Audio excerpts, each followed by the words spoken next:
राहिलंय का बोलायचं? नाही, अजून काय बोलायचं नाही मला. मग कशाला ओढलं गाडीत?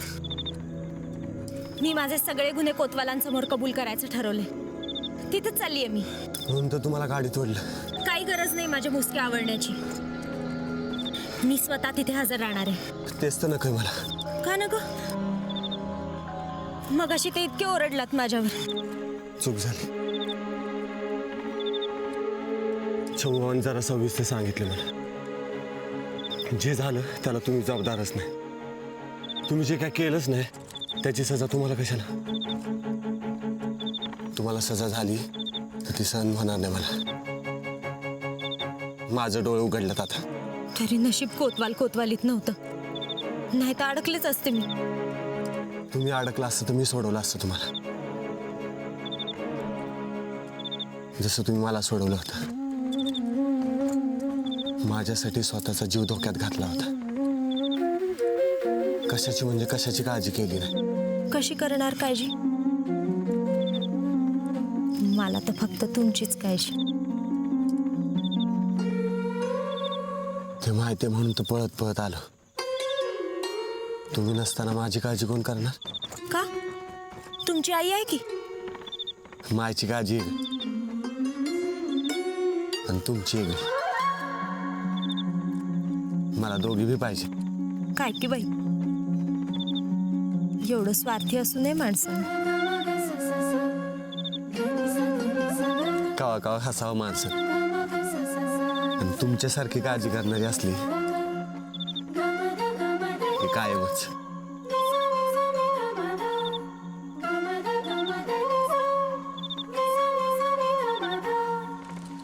मिटलं का भांडण?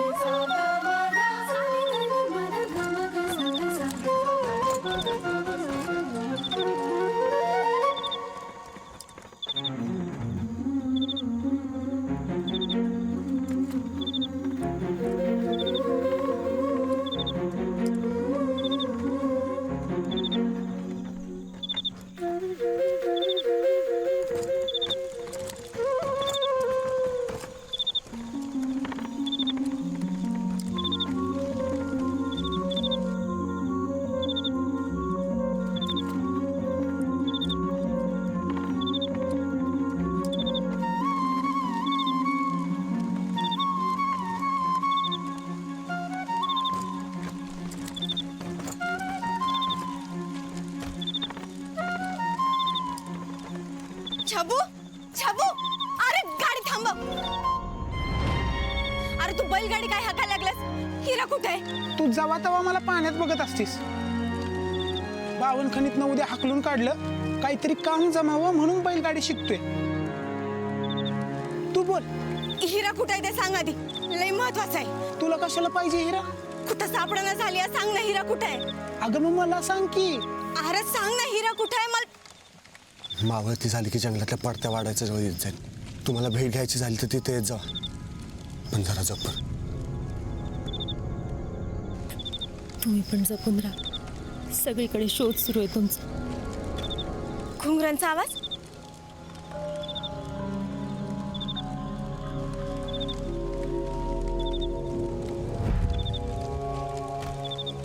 शेवंता, काय झालं? तू लवकर चल. अगं पण सांग तरी, काय झालंय?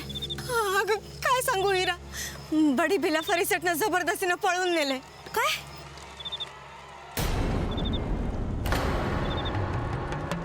आणि का? तू आधी इथनं चल. चल बरं.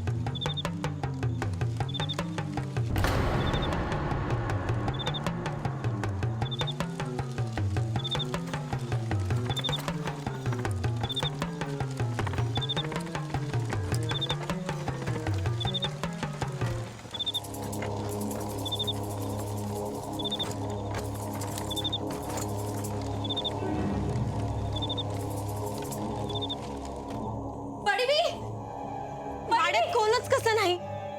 इकडेच घेऊन आलेत ना ते? हा, हवेलीत नाही तो असंच सांगितलं होतं. पडवी, हरीसेठ, पडवी, पडवी, पडवी.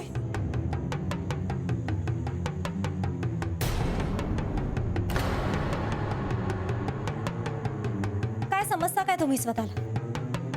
ही अशी बळजबरी कराल तर याद राखा, गाठ या हिराशी आहे.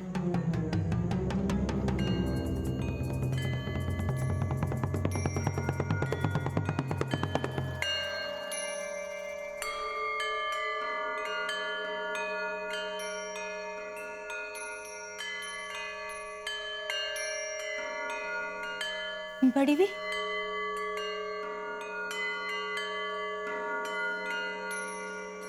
लेकिन हमें जो सही लगा हमने किया. हमने सबसे मशहूर हकीम जी को बुलवाया, लेकिन इन्होंने 52 खनी जाने से इनकार कर दिया. इसलिए हम चंद्राबाई को हमारे यहाँ ले आए. बस आपको इत्तला करने का वक्त नहीं मिल पाया.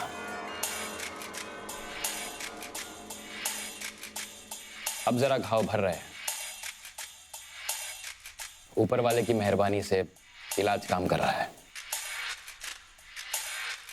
सही समय पे इलाज शुरू हुआ इसलिए जान बच गई, वरना जान से हाथ धोना पड़ता.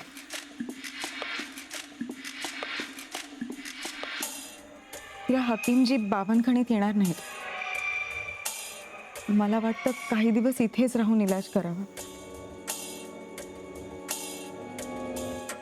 तू थांबशील ना माझ्यासोबत हिरा?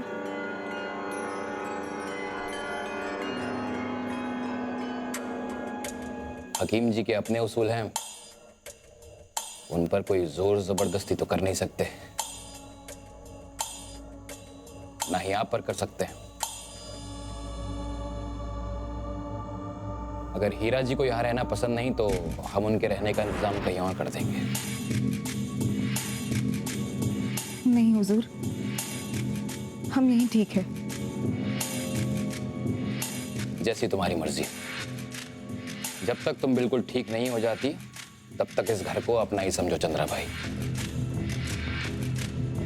शुक्रिया.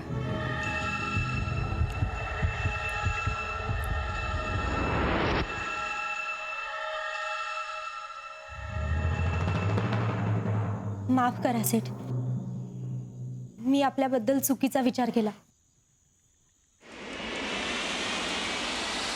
मला वाटलं तुम्ही जोर जबरदस्तीने बडी बिला. हीरा जी, अब इतना भी कायर मत समझिए हमको. किसी पर जोर जबरदस्ती करें, अब इतनी हिम्मत नहीं दी ऊपर वाले ने हमें. दिया है तो सिर्फ प्यार मोहब्बत.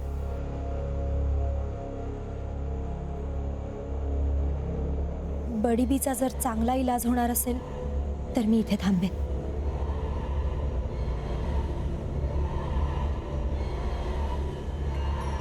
आपने हम पर इतना भरोसा दिखाया, उसके लिए बहुत बहुत शुक्रिया.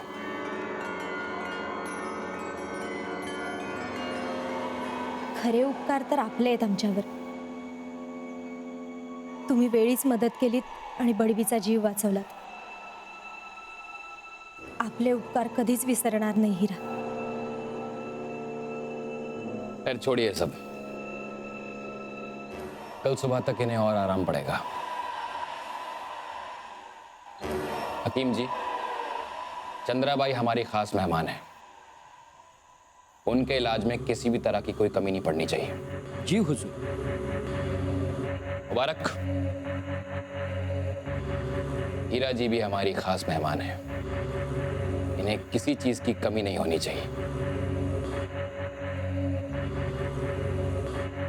किसी चीज की जरूरत हो तो बेझिझक कहिएगा. अब हमें चलना चाहिए.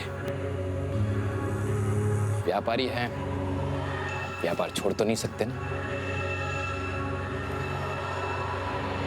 ख्याल रखिए अपना.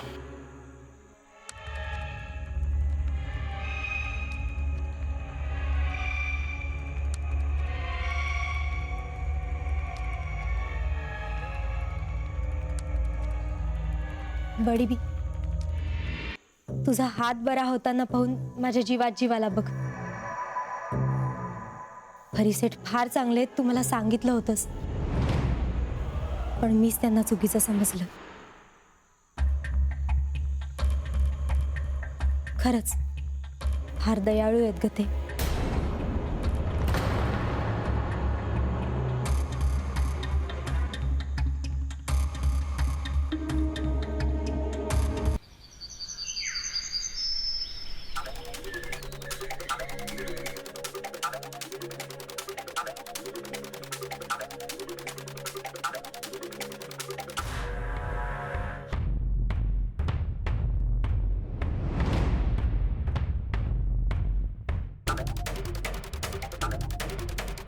अब कैसी है चंद्राबाई की तबीयत? काल रात्री शांत झोप लागली तिला. आता लवकरच बरी होईल असं वाटतंय. जी बिल्कुल बिल्कुल बिल्कुल. हमारे जो हकीम जी हैं उनका बोलबाला तो पूरे उत्तर हिंदुस्तान में है, इसलिए तो हमने उन्हें बुलाया है. शुक्रिया. हीरा जी, इस तरह के अल्फाज इस्तेमाल करके आप हमें शर्मिंदा मत कीजिए. हमने तो वही किया जो हमें करना चाहिए था. आपकी खुशी हमारी खुशी.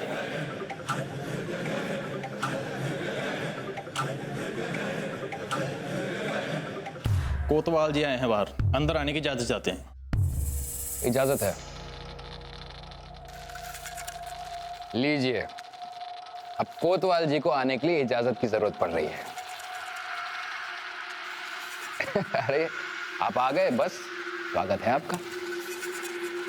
जी फरमाइए, क्या खिदमत कर सकते हैं आपकी? हिरा, काल रात्री तू कोतवालीत आली होतीस असं कळलं. काय झालंय? आम्ही सकाळी बावनखणीत गेलो तेव्हा तुम्ही सगळे इकडे आलात असं कळलं. बावनखणीतून आता इथे राहायला आलात का? जनाब जनाब जनाब, आपने तो आते ही कोतवाली शुरू कर दिया. कोतवाल जी, ये आपकी कोतवाली नहीं, फरी की हवेली है. और यहाँ सिर्फ प्यार मोहब्बत की बातें होती हैं. प्यार मोहब्बत तर बावनखणीतही भरपूर होत असते. असं असूनही स्वराज्याचा गनीम लोहा इथे सापडला.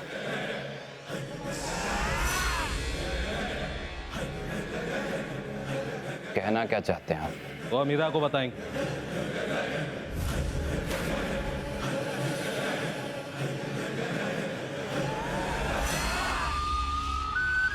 हीरा, आता आम्ही तुझ्याकडे आलोय तो बाजीचा मोठा भाऊ म्हणून. तू आमच्यापाशी निर्धास्त होऊन बोलू शकतो. सांग, कशाला आली होतीस कोतवालीत? हीरा, बाजी जे काही वागतोय, जे काही करतोय तो शुद्ध विचार आहे. तू समजाव त्याला. कुठे बाजी? माहित नाही. हीरा, खोटं बोलू नकोस.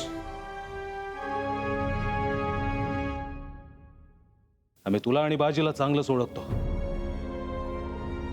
तुझी आणि त्याची भेट झाली असणार आहे खचितच.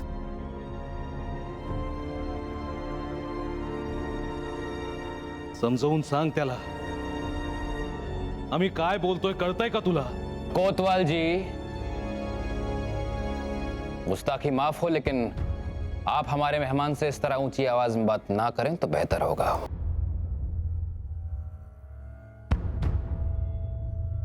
मेहमान?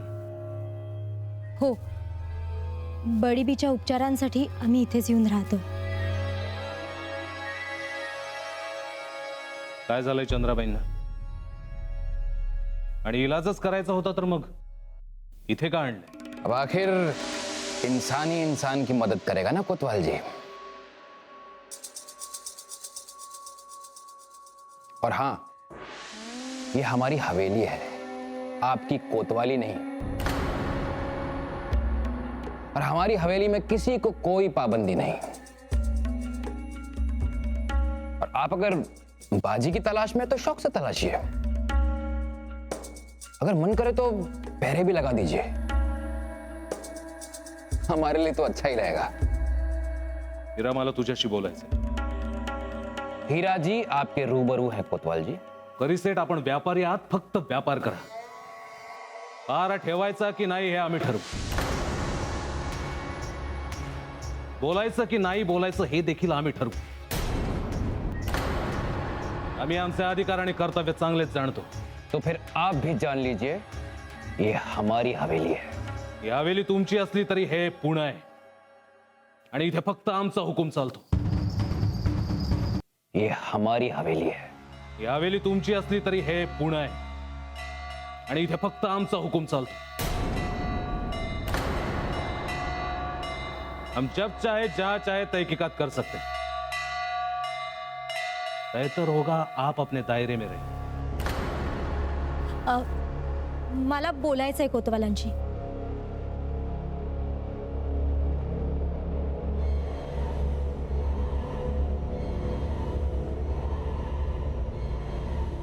तिला काय बोलायचंय तुला? कशासाठी आलेलीस कोतवाली? हिरा काही लपू नकोस, सांग कशासाठी आलेलीस कोतवालीत? शिलेदारांचा काही पत्ता लागला का विचारायचं होतं.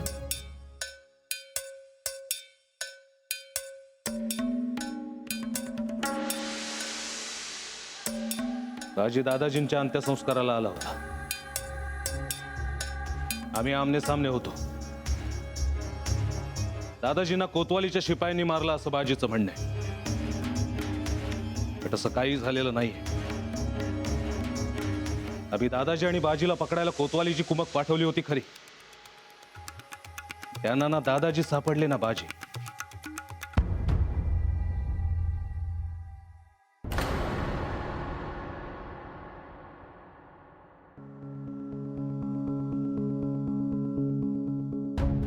मग दादाजींना कोणी मारलं?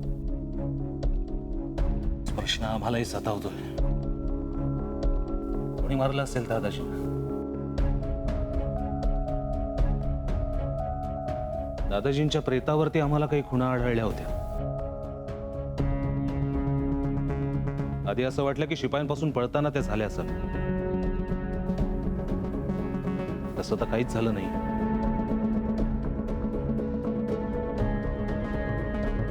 बाजीचं म्हणणं आहे दादाजी जीव देणाऱ्यातले नाही.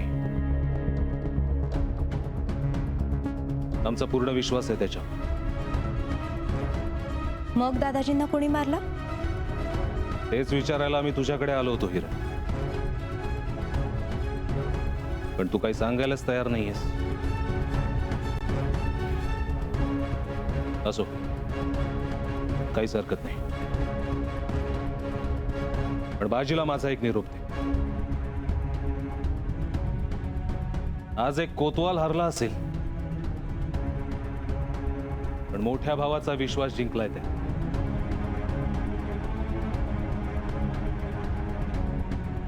बाजी जे काही करेल ते योग्यच करेल.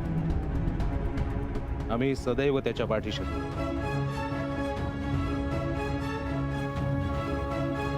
येतो.